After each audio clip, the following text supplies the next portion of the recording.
1v1, all your players. Which ones are you taking? Which ones are gunning you? You better choose wisely what you say. None of them are taking me in a one-on-one. Okay. Ooh.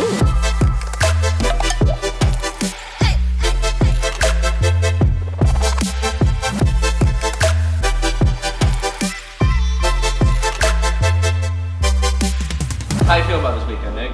Feeling good. How's S&D scrims look lately? They've been looking pretty good. I think our main focus is just on like Tuscan S&D. That's about it. But our Berlin looks good. Our Siege looks good. Nick, joining the Surge. What's that been like? It's been a different experience. Yeah. I've never been on a CDL team, but everyone's treated me like good here, and I'm really happy like with the team environment. What's the biggest mistake you see pro Call of Duty players make when in S&D? Probably making a play when you don't have to. I feel like a lot of times I watch teams make plays on the map when they don't have to on like defense. So that's probably the biggest like mistake, like not working as a team.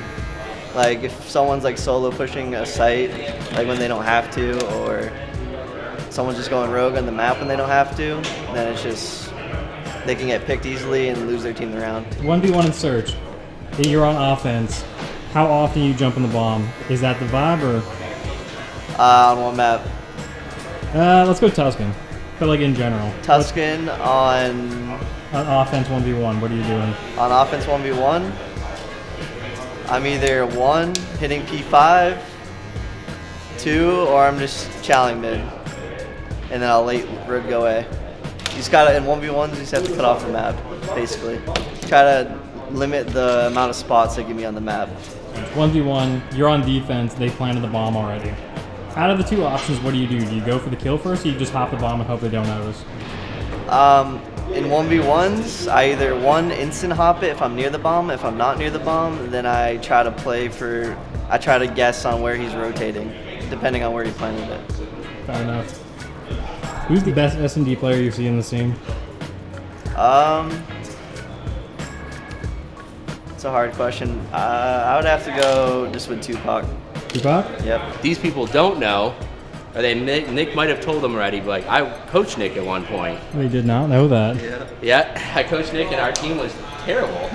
They were awful. That was not a fun experience. When was this? Where was this? Video 4. All right. So you know how I went to Singularity? Yep. I went there during Miami and I was like coaching 2 teams. Nick was the only person on his team really shooting back. I love Ethan, he's cool and all, but like Ethan was definitely space for sure. It was you and Elb, oh my god, like I don't even dislike Elb, but like holy shit, that was bad. Elb would like sit there and complain, and he had like such a high-pitched voice that he sounded like Mickey Mouse. So like when he would start complaining in scrims with me and Nick, I would just move Nick, I'd be like, these guys are really dumb. And Nick's like, yeah, I know. But then like fast forward it, Nick was like looking for S&D work in the beginning of the season too. Yeah. And even reached out to me, and then once I realized like our S&D was pretty not to discredit my players, but it was pretty I was like, we need an S&D coach, and people don't know Nick has been helping us since the kickoff. So it was really funny after like Major 1 or Major 2, whenever it was, people were like, oh, it's your fault you joined the team and they get bad at S&D, and I was like, bro, we were really good at S&D is because Nick was with us in the beginning. We just got lazy, bro. That's all it was. It wasn't me and Nick. Like, we just as a team, as a collective, that weren't productive. Nick's great. He plays S&D to the players, and they gun him. AG gunned him so bad he got sick. Oh. We don't talk about that. What happened? Okay, that's my next question. What happened? No, what happened? Alright, so we're playing S&D 8s, and I was last live, and AG was on Berlin P4? Is that the one in the back? Yeah, the one in the back. It was in P4, and he was like behind one of those pillars. And oh no, he's in P3. Like yeah, the P3. back Yeah, P3. No, I'm not. Hell no. He was behind one of the pillars, and I hopped in the window, got a dead slide, and he was literally just like shouldering the pillars, toying with me, and then jumped at me and killed me. And I lost full. You hear that? I lost full. Our players bullied our coach. I wasn't even there to help my duo, man. Like, I probably would have got peace with him, but you know, like it's okay. We went down together at least, bro. It's all good. I dropped 17 in the next series. Listen, I've never had a coaching duo. Nick's my first coaching duo. I actually like working with him a lot. He's been helpful. Like during our down period after Major 1, I still stayed confident that our team would bounce back. I knew we had the talent. But even when it was hard, like Nick would be there to bullshit with me or just talk to me and make sure I was good. Because I have to deal with 4 players that are losing full that we're not doing good. You know, and especially, I wouldn't say losing full, but they're just down because they've never experienced the weight of losing up here yet. I hadn't either. But having Nick there was super helpful. If I didn't have another person there to help me with that stuff, I might have actually kind of gone insane. 1v1, all your players. Which ones are you taking? Which ones are gunning you? You better choose wisely what you say. None of them are taking me in a one-on-one. Okay. Ooh. We already had this conversation. I said. Lamar said put the bands up, bro. They said they wanted to. I think it was you guys that said, or someone asked a 1v1 versus the players as like a YouTube video. You don't think Lamar's beating you? I don't think it's gonna happen. You don't think the Iceman's beating you? Hey man, we can make that happen. That's easy. Well, listen, like Hey, I'm down. $1,000 1v1, bro. Hey, I played for 1,000 each in 1v1. You played for 1,000 when you had no money to play for 1,000, Yeah, I bro. played my first $1,000 wager when Listen, I had like I got my money on Nick.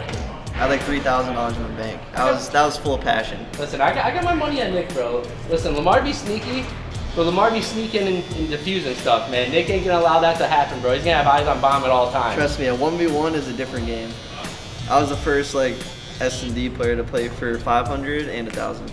Yeah, that's what I was saying. Like, I remember seeing that, and I was like, I remember seeing on my timeline, some kid I didn't even know it was Nick, just won a $1,000 1v1 wager, and I was like, who bets $1,000 on a 1v1? I bet like $2.50, like $2.50, not $2.50. Go good.